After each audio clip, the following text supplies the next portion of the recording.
पूरे देश में एक ही आवाज़ है, ये दिल मांगे मोर, भाजपा सरकार, मोदी सरकार वंस मोर। भाजपा व्यक्ति विशेष पार्टी नहीं है। भाजपा में देश पहले, पार्टी फिर व्यक्ति।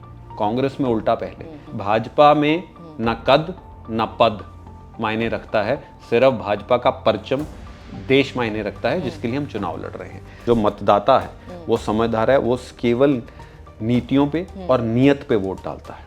सूरज पश्चिम से उग सकता है, घोड़ा घास से दोस्ती कर सकता है, डायनासोर धरती पे वापस आ सकते हैं, पर कांग्रेस पार्टी 2024 का चुनाव नहीं जीत सकती, ये स्पष्ट है। नमस्कार, जागरण डायलॉग्स में आप सभी का स्वागत है। मैं हूं स्मृति रस्तोगी और आज हमारे साथ हमेशा की तरह एक खास पर्सनालिटी हैं जागरण डायलॉग्स पे बात करने के लिए। हमारे साथ हैं जयवीर शेरगिल, जो कि भारतीय जनता पार्टी के राष्ट्रीय प्रवक्ता, नेशनल स्पोक्स पर्सन है। आपका बहुत बहुत स्वागत। धन्यवाद। क्योंकि बहुत गरमाया हुआ ये पूरा मामला है, अभी जो 5 राज्यों में चुनाव है, शुरुआत वहीं से करते हैं। बीजेपी के लिए इस वक्त इन 5 राज्यों में अपनी धाक बनाना या कायम करना या वापसी करना कितना ज़रूरी है? स्टेक्स कितने हाई हैं इस वक्त बीजेपी के लिए? देखिए, भारतीय जनता पार्टी पंचायत के चुनाव से लेके लोकसभा के चुनाव का उसी शिद्दत सरफरोशी से चुनाव लड़ती है, और बीजेपी चुनाव जीत के लिए लड़ती है, क्योंकि जीत जनता को विकास से जोड़ती है।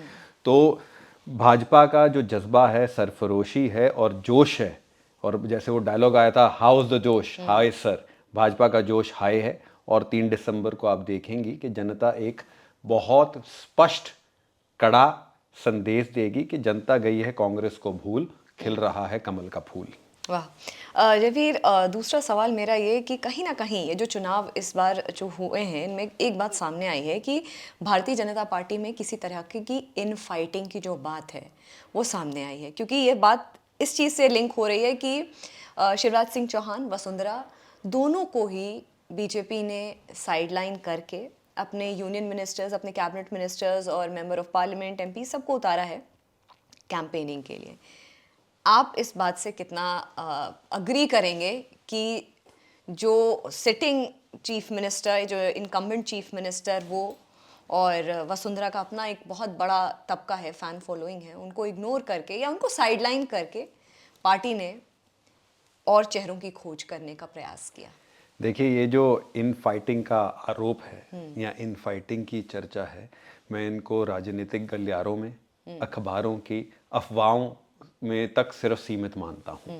भारतीय जनता पार्टी, आपने कहा बड़ी मंत्री, भारतीय जनता पार्टी वो पार्टी है जहां गृह मंत्री श्री अमित शाह हैदराबाद के म्यूनिसिपल कॉरपोरेशन के चुनाव में खुद घर घर गली जाके उन्होंने पोस्टर लगाए हैं।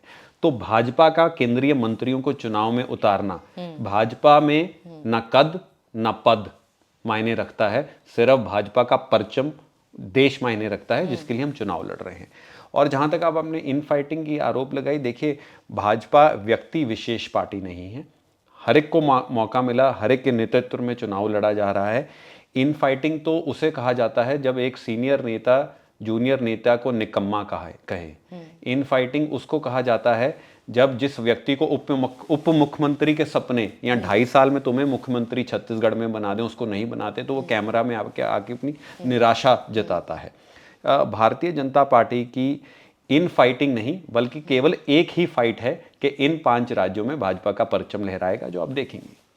अच्छा, टिकट्स के बंटवारे को लेकर के भी कई तरीके की बातें सामने आई हैं कि जिन लोगों ने बहुत मेहनत करी, मध्य प्रदेश की बात करूं, छत्तीसगढ़ की बात करूं, राजस्थान की बात करूं, जिन लोगों ने पूरा 5 साल अपने आप को झोंक करके या पिछले कई सालों से अपने आप को इस पूरी प्रोसेस में झोंक करके मेहनत करें, उनको टिकट्स नहीं मिले।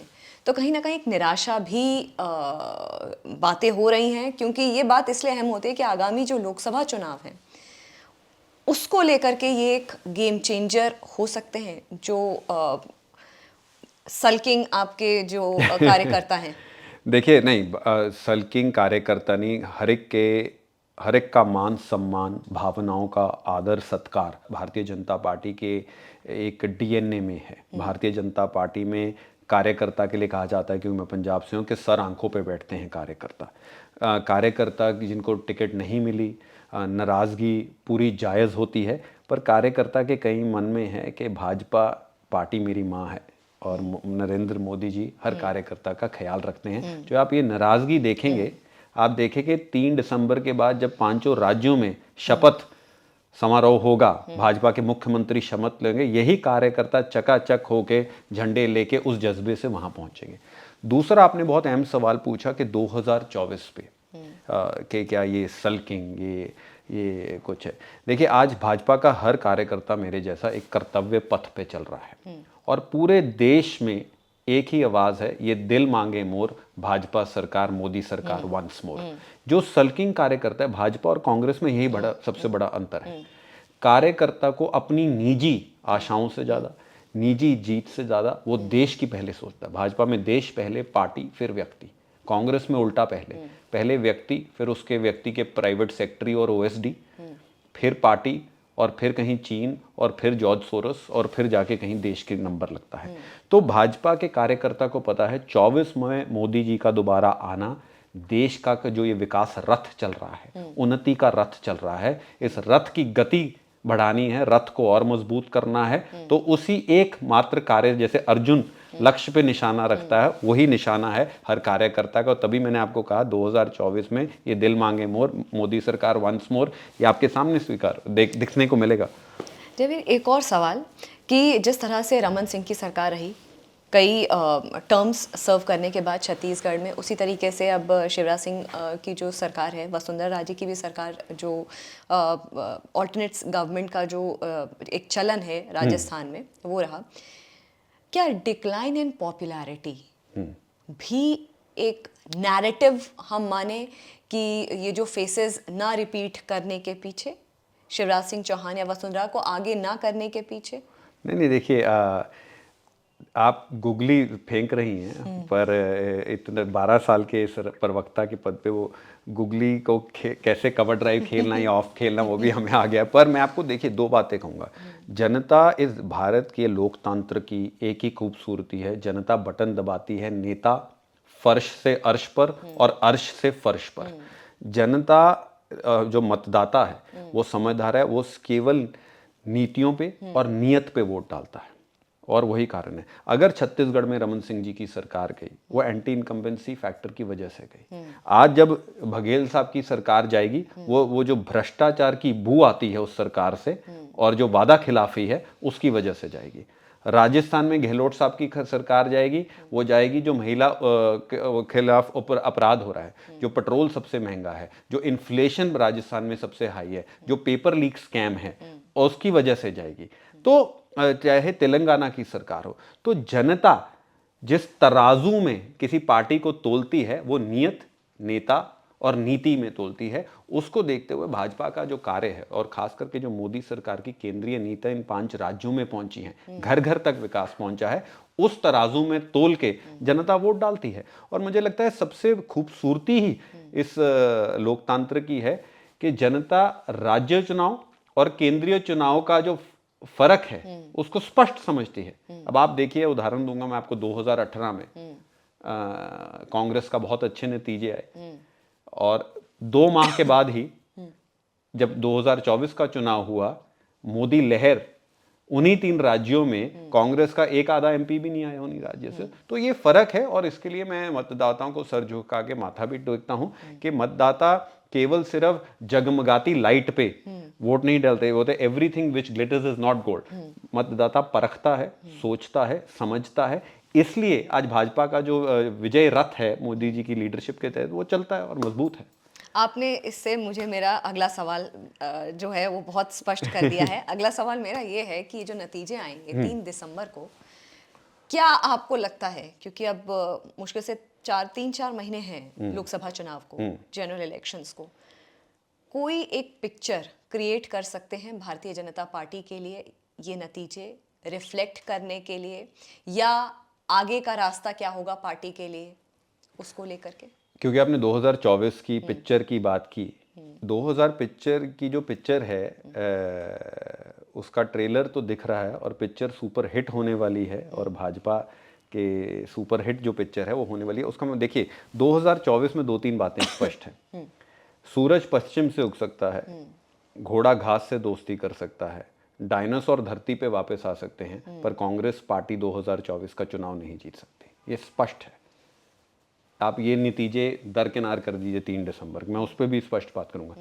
कारण क्या है कि क्यों मैंने ये बात बोली कि डायनासोर आ सकते हैं। देखिए, कांग्रेस और श्री राहुल गांधी को अब इसरो भी नहीं लॉन्च कर सकती अगर वो जितना जद्दोजहद कर ले। कारण ये है कि नैरेटिव, दो खेमों से खबर क्या आती है। एक तरफ मोदी जी के खेमे से कमा रहे 80 करोड़ लोगों को अनाज, 11 करोड़ शौचालय, 35 करोड़ महिलाओं को उसका फायदा हो रहा है।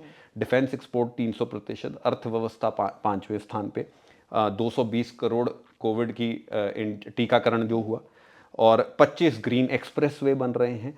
आज यूनिकॉर्न स्टार्टअप 80 से लेकर कहीं 8000 तक पहुंच गए हैं, जिनकी $1 बिलियन वैल्यूएशन होती है। श्री राहुल गांधी के खेमे से जो खबर आती है, चीन हमारे सैनिकों को पीट रहा है, हम हमास जैसी आतंकवादी संस्था की निंदा नहीं करेंगे, हम जॉर्ज सोरस के वाइस प्रेसिडेंट के साथ जफ्फियां पप्पियां डाल के भारत जोड़ो यात्रा करेंगे, आज हम अपने ही देश पे प्रश्न उठाएंगे, हिंदुस्तान को एक confuse nation without a vision बोलेंगे। तो जो एनडीए वर्सेस इंडिया की लड़ाई है, एनडीए का जो बंधन है, उसकी जो गांठ है बहुत मजबूत है। इंडी जो पाखंडी गठबंधन है वो तो एक गुंजल की तरह उलझा हुआ है। और कहते हैं ना, घर का भेदी लंका डाय। ये तो अखिलेश जी ने 2024 का ट्रेलर दिखा दिया, कांग्रेस को बोला ये चालू पार्टी है, ये धोखेबाज है। उधर कश्मीर में बैठे उमर अब्दुल्ला जी ने कर्नाटका के मसले बोला कि कांग्रेस बाज नहीं आ रही। उधर तो मैं कहता हूं ये एक पहली इमारत है जो बनने से पहले मिस्त्री ईंट लगाने की बजाय अपनी अपनी ईंटें उठा के घर ले गए हैं। तो जनता 2024 में एक मोदी जी के रूप में एक मजबूत नेता, जिनकी एक स्पष्ट नीति है, विकास से भरी लदी नीति है, उसको देखती है। मुझे ये मेहनत रंग लाने वाली है। और अब आप देखिए, आज ही आपके शो पे जागरण डायलॉग बहुत ही लोकप्रिय डायलॉग है, लोग देखते हैं। आप आज ओपिनियन पोल करवा लीजिए 370 के विषय पे, राम मंदिर के विषय पे, चीन के विषय पे, विकास के विषय पे, अर्थव्यवस्था के विषय पे। वो कहते हैं कि अगर इंडी में अपनी ही लड़ाई नहीं सुलझेगी, एक समानता नहीं होगी वोटिंग पैटर्न में, तो ये जनता को क्या विश्वास देंगे। ये जो इंडी अलायंस है, ये एक चाइना के प्रोडक्ट की तरह है, unreliable, no guarantee and no warranty. और 3 दिसंबर में आपने कहा, देखिए नतीजे जो मर्जी हो जाएं, भाजपा की एक और खासियत है, भाजपा हमेशा कान जमीन पे लगा के रखती है। जीत को हाथ जोड़ के विनम्रता से सर झुका के स्वीकार करती है, और हार को भी उसी विनम्रता से स्वीकार करके उससे सीख लेके आगे बढ़ती है। पर 3 दिसंबर को तो हार होने वाली नहीं। आपका देखिए, भाजपा के सेंट्रल ऑफिस में उसी तरह जश्न मनाया जाएगा और हर कार्यकर्ता के चेहरे पे एक मुस्कुराहट हो। मैंने ये सवाल आपसे इसलिए किया क्योंकि उत्तर प्रदेश को हमेशा कहा जाता है कि जो सत्ता के गलियारों का रास्ता है उत्तर प्रदेश से होते हुए निकलता है। उसके बाद मध्य प्रदेश और राजस्थान को भी उसी तरीके से माना जाता है कि अगर सत्ता का जो रास्ता है मध्य प्रदेश एक रिफ्लेक्ट करवाता है, या राजस्थान एक कहीं ना कहीं पिक्चर बताता है कि फाइटिंग कितनी टफ होगी, या लोकसभा में कितनी मेहनत या कितनी तैयारी करने की ज़रूरत होगी। मोदी फैक्टर, आपको लगता है प्रधानमंत्री श्री नरेंद्र मोदी जी का जो मोदी फैक्टर है, जो चार्म है, जो करिश्मा है, वो एक गेम चेंजर की भूमिका निभा सकता है मध्य प्रदेश और राजस्थान? देखिए, जो मोदी फैक्टर आप बात कर रहे हैं, आज जब लोग मोदी फैक्टर की बात करते हैं कि वो मोदी जी की जो देश सेवा का जो भाव है और जो डबल इंजन सरकार का मॉडल है जी, आज जो देखिए, उससे लोग सीधा सीधा संपर्क बनाते हैं। चाहे मोदी जी की जो नीतियां हैं, जो लोक भलाई वाली नीतियां हैं, या जो इंफ्रास्ट्रक्चर को मजबूत करने वाली नीतियां हैं, आज इन राज्यों में चाह है, आशा है, अपेक्षा है कि वही मॉडल आज उन राज्यों पे लागू हो। तभी हमारा जो भाजपा का डबल इंजन सरकार का मॉडल है वो सफल मॉडल है। उसके मॉडल के चलते ही एक छोटा सा आंकड़ा आपके दर्शकों को दूंगा। आज क्या ये अजीब बात है कि जहां जहां कांग्रेस की सरकार है वहां पेट्रोल सबसे महंगा है। अगर आज लखनऊ, एक तरफ आप लखनऊ देखिए और दूसरी तरफ आप जयपुर देखिए, पेट्रोल में ₹11 का अंतर है, ₹11.88 तकरीबन का अंतर है। दूसरी तरफ आप गांधीनगर और गोवा देखिए, इस तरफ रायपुर और बेंगलुरु देखिए, उसमें पेट्रोल का अंतर है, क्राइम अगेंस्ट विमेन में अंतर है, अनएम्प्लॉयमेंट रेट में अंतर है। तो जो अब मोदी फैक्टर गेम चेंजर जो है, मोदी जी की जो विकास का मॉडल है, जो मेन इंजन मोदी जी हैं, उनके साथ ये डबल इंजन सरकार का मॉडल है, ये एक मैजिक फैक्टर है। और जो मैजिक देखिए 3 दिसंबर को भी एक मैजिक होने वाला है। गहलोत साहब अपने आप को जादूगर कहते हैं।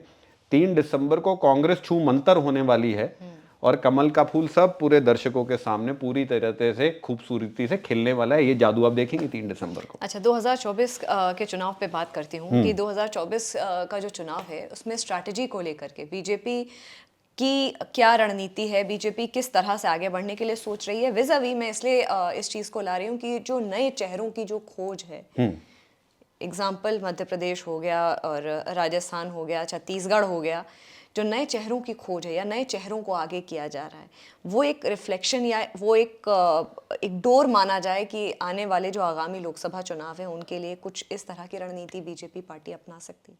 देखिए, भारतीय जनता पार्टी की चुनावी रणनीति 2 पहियों पे चलती है। सबसे पहले जमीन की जो आवाज़ है, जो जनता की पल्स है, जो जनता की अपेक्षा आशाएं हैं, उसको परखना, समझना, जांचना, वास्तविकता को स्वीकार करना और उस अनुसार कैंडिडेट उतारना। युवा, बुजुर्ग, महिला, पुरुष, वो रणनीति उस अनुसार चलती है। दूसरा पहिया जो रथ का है, जो भारतीय जनता पार्टी की जो विकास की राजनीति है, देश को पहले रखने वाली राजनीति है, उस राजनीति का जो मॉडल है, मैसेज है, उसको घर घर पहुंचाना। तो जो आपका स्पष्ट प्रश्न है, चेहरे नए, चेहरे पुराने, जो चेहरे इस विकास के संदेश को घर घर पहुंचा सकते हैं, जिन चेहरों पे जनता का विश्वास है, नरेंद्र मोदी जी पे विश्वास है, जो भारतीय जनता पार्टी की बात, जनता की बात आगे रख सकते हैं, उनको पूरी तरह टिकट मिल ही जाएगी।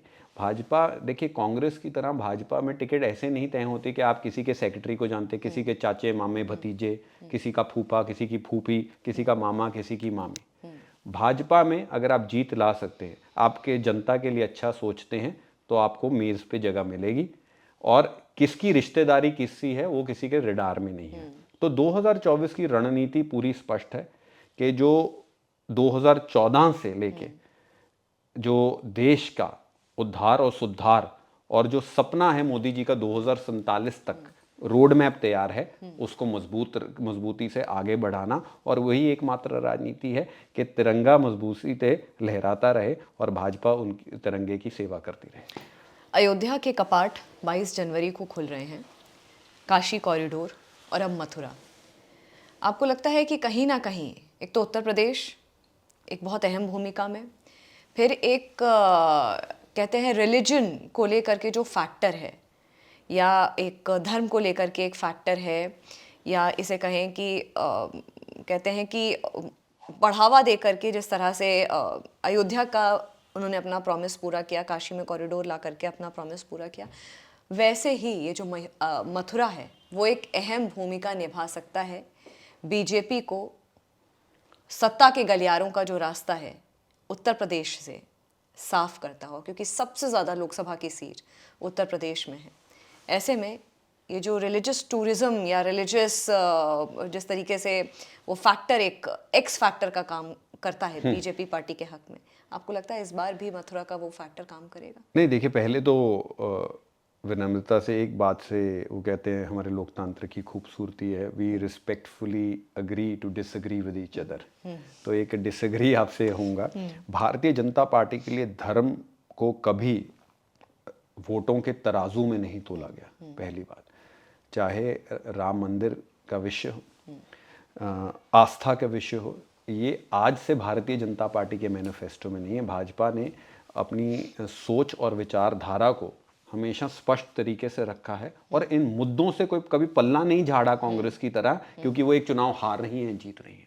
ये जो आज हिंदुस्तान की संस्कृति, हिंदुस्तान के जो भाईचारा, जो धर्म के मुद्दे या हिंदुस्तान की पहचान, इतिहास को जो कहीं आज डिसओन किया जा रहा था, या एक गुलामी की जो सोच थी, उससे ऊपर बहुत जोड़ के भारतीय जनता पार्टी का तो एक लक्ष्य है, जो हमारी सभ्यता है, जो हमारा कल्चर है, जो हमारा धर्म है, जो हमारा आस्था है, उसको पूरी तरह स्वीकार किया जाए, मान इज्जत सम्मान दिया जाए। मैं आपको 2 उदाहरण देता हूँ। आपने राम मंदिर और मथुरा का उदाहरण दिया। मैं पंजाब से आता हूँ। मोदी जी, पंजाब में तो भाजपा अच्छा नहीं कर रही, कभी भी नहीं करती ना अब है। तो करतारपुर कॉरिडोर, मोदी जी पहले प्रधानमंत्री हैं जिन्होंने बाबा नानक, गुरु नानक के जो श्रद्धालु हैं, जो फॉलोअर्स हैं, उनकी आस्था का पालन करते हुए, मान रखते हुए करतारपुर कॉरिडोर के द्वार खोल दिए। गोल्डन टेम्पल, स्वर्ण मंदिर हमारा 350 करोड़ का जीएसटी माफी कर दी।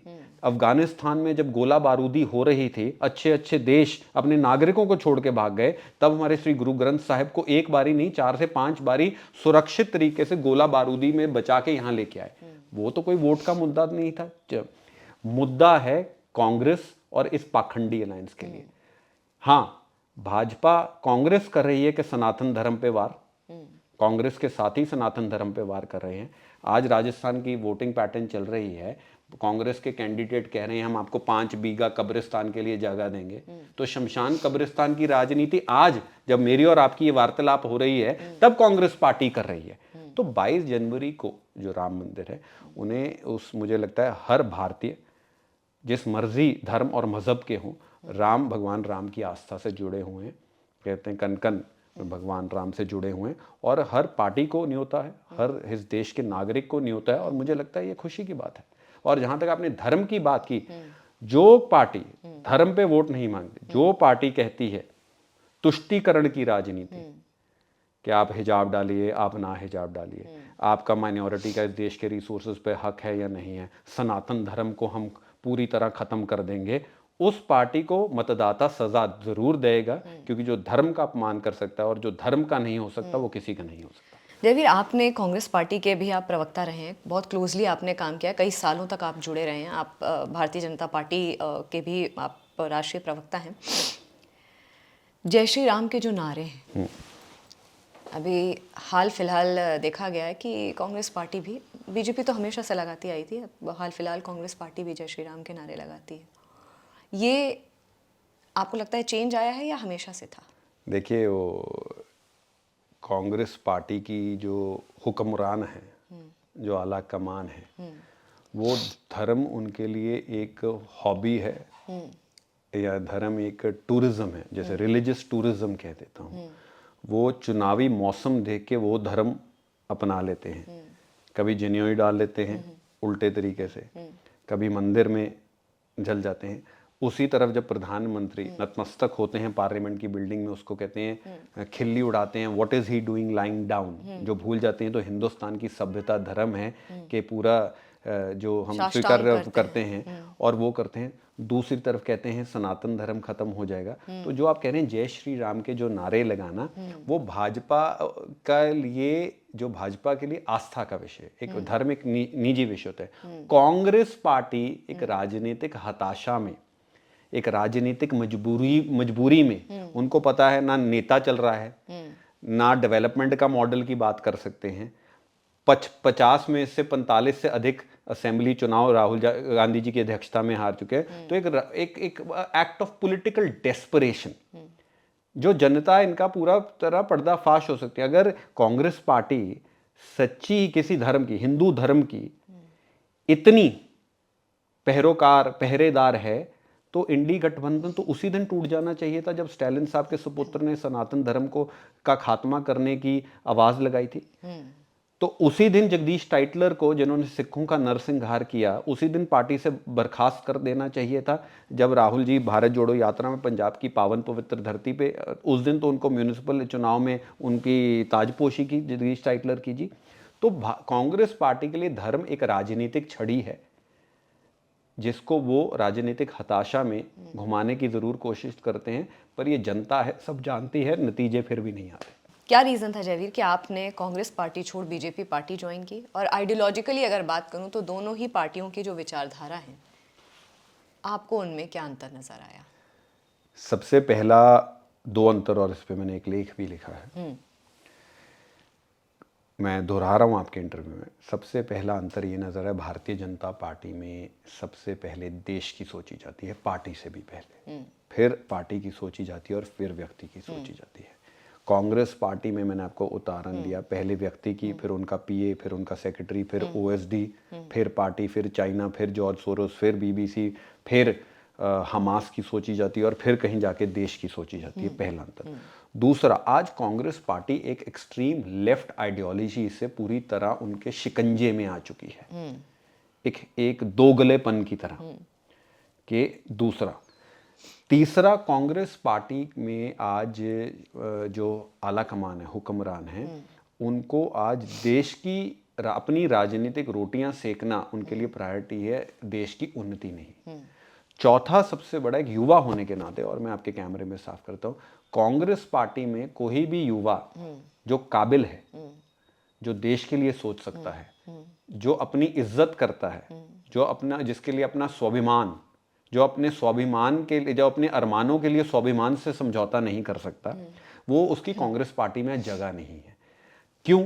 क्योंकि आज हमेशा मैंने कहा, राहुल जी पहले एक आर्मी के जनरल हैं, जर्नैल जैसे हम पंजाबी में कहते हैं, जिनकी बंदूक दुश्मन की तरफ नहीं, राजनीतिक दुश्मन, उन्होंने बंदूक अपनी पार्टी की तरफ की हुई है कि पहले इनका खात्मा किया जाए। तभी भारतीय जनता पार्टी और कांग्रेस में एक और बड़ा अंतर है, कार्यकर्ताओं के लिए समानता। आज अगर जयवीर शेरगिल है और कहीं एक कार्यकर्ता है, कोई मंत्री है, कोई पद पद है, उसमें कोई फर्क नहीं माना जाता। भारतीय जनता पार्टी में आपकी आसमान, स्काई इज द लिमिट, आप कहीं भी पहुंच सकते हैं। कांग्रेस में मैं कोई नेताओं का नाम नहीं ले सकता, जीते जागते उदाहरण है, जिस दिन थोड़ी सी भनक भी लग गई कि अध्यक्षता या उपाध्यक्षता या पीसीसी के दावेदार हैं, उसी दिन ही कैंची चलनी शुरू की जाती है और उनका टांग खींचना शुरू हो जाता है। तो तभी आज ये कारण है कि आज भारतीय जनता पार्टी का पूरे देश में एक फुटप्रिंट बढ़ रहा है, एक छाप जा रही है, देश विश्व की सबसे बड़ी पार्टी बन रही है, और कांग्रेस एक ताश के घर की तरह बिखरती जा रही है। और मैंने आपको एक आंकड़े दे देता हूँ, कुछ तो कारण रहे होंगे, 2014 से लेकर 22-23 के 460 नेता कांग्रेस पार्टी के छोड़ के चले गए, 177 एमपी एमएलए थे, उनमें से 200 से अधिक 220 इलेक्टोरल चुनावी कैंडिडेट थे। हुक्मरानों के निजी लोग छोड़ के चले गए, मुझ जैसे युवा छोड़ के चले गए। कारण ये है क्योंकि हम सभी के लिए देश पहले है और किसी के दरबारी पहले नहीं, ये सबसे बड़े कारण है। और तभी भाजपा का जो मुद्दा है और जो कांग्रेस का मुद्दा है, वो जैसे दिन रात आइडियोलॉजी में फ़र्क है, वो आपके सामने। युवाओं को हमेशा से बीजेपी पार्टी ने बोला भी है कि हम आगे करते हैं, क्योंकि युवा हम देश देखते हैं, तो इसीलिए युवाओं के लिए अपॉर्चुनिटी हर फील्ड में बढ़ाई भी गई है। ऐसे में आप जैसे जो पॉलिटिशियंस हैं, खासकर आपको हम कहाँ देखते हैं पंजाब की राजनीति में? क्योंकि बीजेपी का, जैसा आपने अभी खुद भी इंटरव्यू में बोला है कि बीजेपी का जो बेस है वो पंजाब में इतना स्ट्रॉन्ग नहीं है जी। आने वाले वक्त में क्या हम जयवीर शेरगिल को पंजाब का एक बड़ा चेहरा बीजेपी पार्टी की तरफ से देखते हैं? देखिए, जयवीर शेरगिल का चेहरा बड़ा रहे या छोटा रहे, कद बढ़े या और छोटा हो जाए, वो जयवीर के लिए आज मायने नहीं रखता। तभी मैंने जब कांग्रेस छोड़ भाजपा में ज्वाइन किया था, तो मैं कहीं से कोई चुनाव नहीं लड़ रहा था, मैं कहीं मंत्री नहीं बन गया। जयवीर शेरगिल का केवल एक ही सपना है कि भाजपा का परचम पंजाब में लहराए, 2027 में पंजाब में भाजपा की सरकार आए और मोदी जी की जो विकास केंद्रीय नीति है, जो पंजाब और सिख समाज और हर पंजाबियों के लिए सोच है, उस सोच का पूरा लाभ और फायदा पंजाब में हो। तो अभी मैंने आपको कहा कि पंजाब एक सीमावर्ती सूबा है, एक राज्य है, बिना चुनाव के, चाहे वो आवास योजना हो, चाहे वो धर्म का विषय हो, चाहे वो युवाओं को रोजगार का विषय हो, चाहे वो हेल्थ कार्ड का विषय हो, वो पहुंच रहा है। पर हमारे ना पंजाबी में पंजाब पुलिस मशहूर है, वो कहती है कि पंजाब पुलिस नाका लगा लेती है, बिन वजह से नाका लोगों को रोकती है। ये तो मान सरकार ने और कांग्रेसियों ने जो पंजाब में नाका लगाया हो विकास को रोकने का, उस नाके को हटा के मोदी जी का विकास मॉडल पंजाब तक पहुंचाना, ये जयवीर शेरगिल का सपना है। और मैं उम्मीद करता हूं 2027 में सपना जरूर पूरा होगा। और आप कोई बड़ी पोजीशन लीड करते हुए दिखेंगे? देखिए 2027 में पंजाब में? भारतीय जनता पार्टी के जिस कार्यकर्ता से आप पूछेंगे, चाहे वो हमें कह दें किसी पेड़ के सामने भी खड़ा होकर प्रचार करना है, वो भी करेंगे। चाहे वो कह दें कुर्सी और टेंट लगाने हैं, भाजपा का कार्यकर्ता वो भी करेगा। चाहे वो शपथ लेनी हो, भाजपा का कार्यकर्ता हो। एज आई सेड, भाजपा अपने कार्यकर्ताओं के लिए बहुत कुछ सोचती है। और उम्मीद, जयवीर शेरगिल की जो कहानी है वो अभी आप देखेंगे, पंजाब में जो भाजपा की कहानी है वो मजबूत रहे और सफल हो। जयवीर को ये भूमिका निभानी है, बाकी पार्टी को जो हमारा ख्याल रखना है वो रखते रहेंगे और रख भी रहे हैं। जयवीर, आपने अपना वक्त निकाला और जागरण डायलॉग्स पे आप आए, उसके लिए बहुत बहुत शुक्रिया, बहुत बहुत धन्यवाद। Thank you, thank you. फिलहाल जागरण डायलॉग्स में इतना ही, मुझे दीजिए इजाज़त, नमस्कार।